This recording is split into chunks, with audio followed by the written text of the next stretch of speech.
Oo, pink lang. On and off sir, no breeze lang. Kung gusto mo dagdagan po yung vibration, add ka lang hanggang 5. Tapos magbabibrate po siya naman. Ito naman po yung pinaka-first step, yung warm. Yan. Tapos mga 1 to 3 seconds, mag-warm na po yan siya. Yan.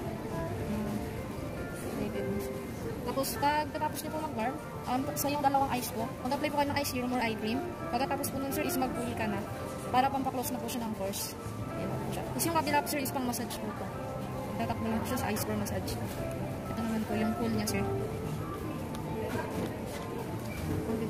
Yan siya. Then may kasama na po siyang charger. At po yung charger. Ganyan lang. Tapos USB lang siya. I-connect mo lang po sa adapter. Tapos kapag na-charge siya sir, mag-blink yung dito niya. Pag hindi na siya nag-blink, standby na po yung nilagay, sabihin po full charge na po siya.